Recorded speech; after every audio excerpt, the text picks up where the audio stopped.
Chapter 9, The Art of Self-Defense. Okay, I was having a great week, no doubt about it. Not only did I get the blue ribbon on Wednesday, but on Thursday the class got a long letter from Mrs. Mack. She included a picture of her standing by a waterfall next to some very strange looking creatures. They looked like hairy pigs or raccoony dogs. These are coatis, Miss Brisbane said, reading from the letter, pronounced coatis. The coatis looked weird. Miss Mack looked gorgeous, especially with all the red, yellow, and orange flowers surrounding her. How I wish I could be there with her, except maybe for the fact that those coatis might not be hamster friendly. At the end of her letter, Miss Mack wrote, "So farewell to all my wonderful friends in room 26, especially the small one with a big heart, Humphrey." Though the thought of Miss Mack made me happy, the weekend was coming up soon, and I always felt a little nervous about where I'd be spending it. When it was decided on Thursday that I was going home with Miranda Golden, I was so excited. I only got 83% on my vocabulary test. Saye got 100%. I know because this time when Mrs. Brisbane asked who got 100%, she raised her hand. I always figured that Miranda lived in a castle because she reminded me of a fairy tale princess in disguise. Wherever it was, it had to be wonderful if Miranda lived there. Well, Miranda's home wasn't exactly a castle, but it was very tall. Miranda lived in a fourth-floor apartment with her mom and her big dog, Clem. We had to take an elevator to get there. The apartment was nice. The mom was nice. Clem was not nice. Let me explain.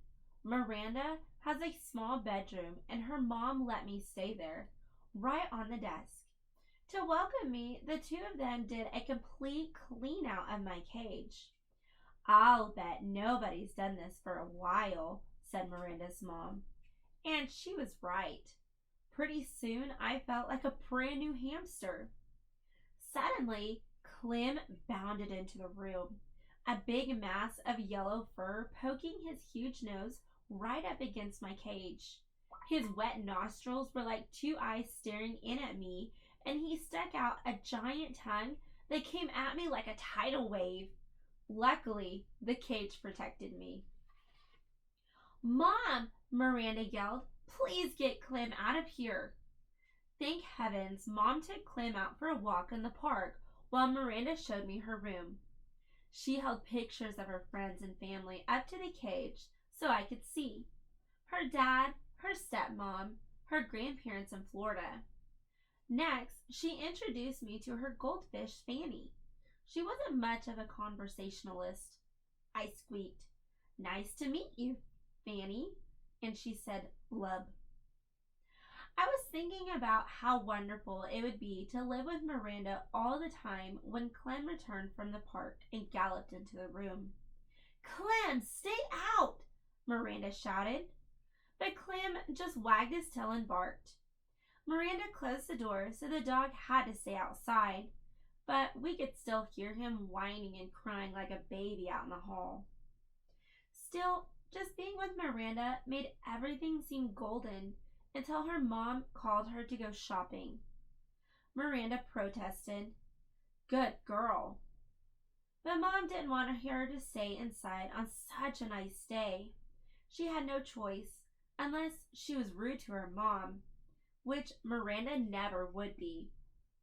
"I won't be gone long," Miranda told me, "and I'll make sure the door is shut tightly so Clem can't get in." Everything would be all right, I assured myself. After all, Miranda had said so. I was all set to get in a good daytime snooze. But as soon as the door to the apartment closed, Clem started whining outside the room.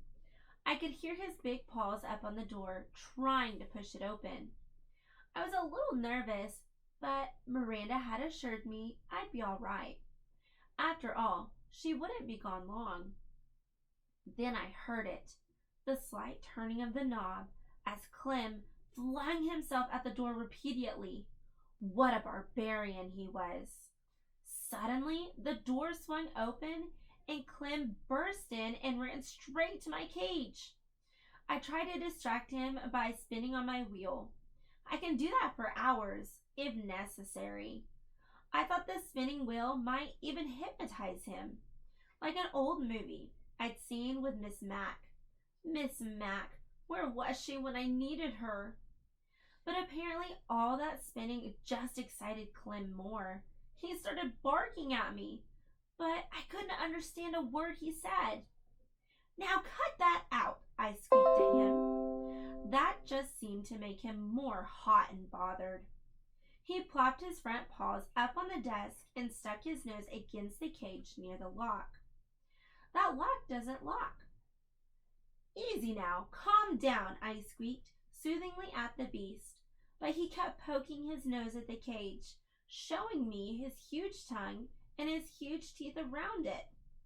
Let me just say that Clem could stand some breath mints. He poked the lock again and again.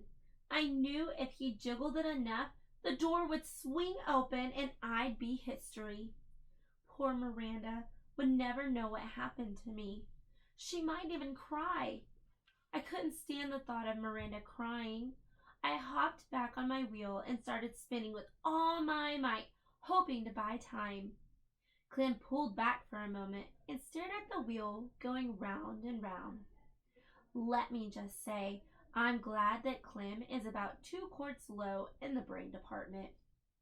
Phew, I'm a good spinner, but I was getting worried about how long I could keep up with the Golden Miranda when Golden Miranda rushed in. She never looked more beautiful to me than at that moment. "Clem, stop it!"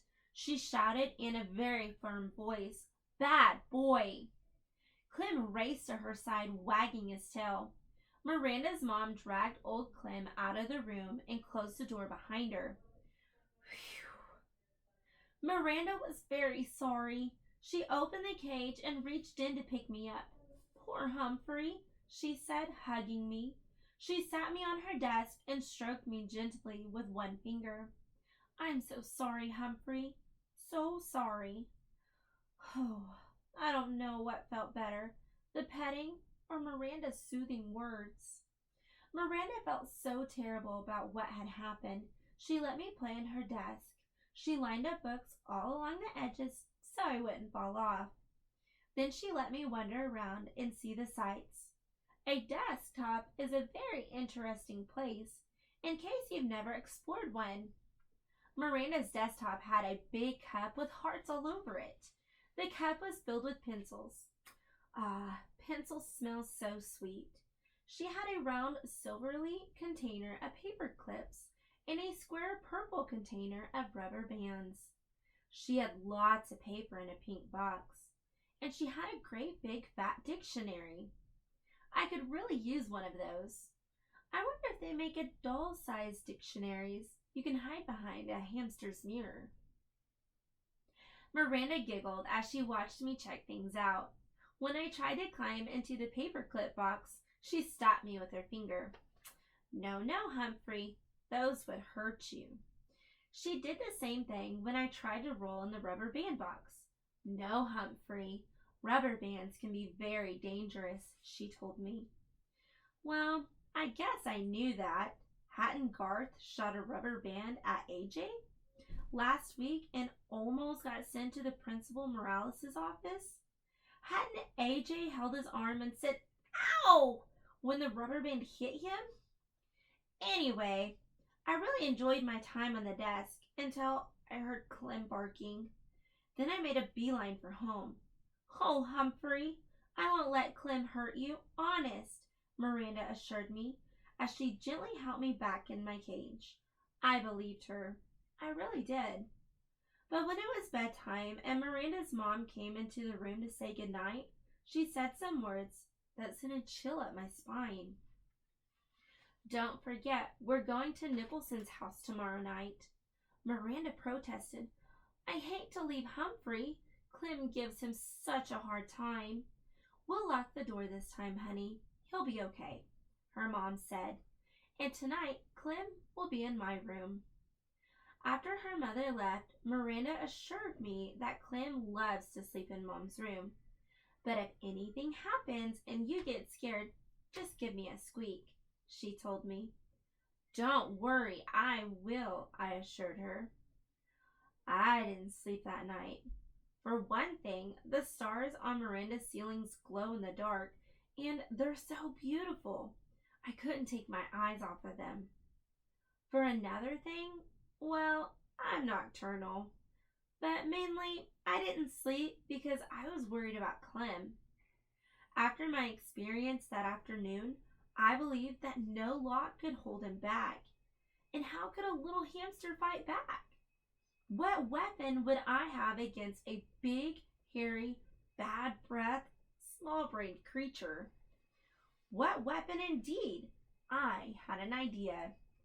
Clem hadn't made a peep for hours, so I took a chance and quietly opened the lock that doesn't lock and dashed across the desktop to pick my weapon, just in case of another encounter with Clem.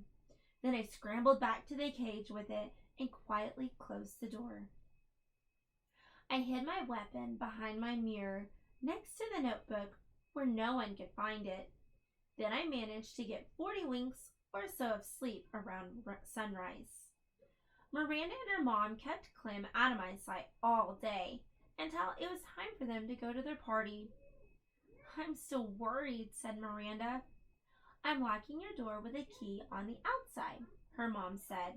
I'm locking Clem in my room, and Humphrey's cage is closed tightly, right? Miranda checked it. Everybody always checks it. It always seems locked from the outside. It even makes a clicking sound. But from the inside, believe me, it's a piece of cake to open. Miranda seemed satisfied with the arrangement, but I wasn't.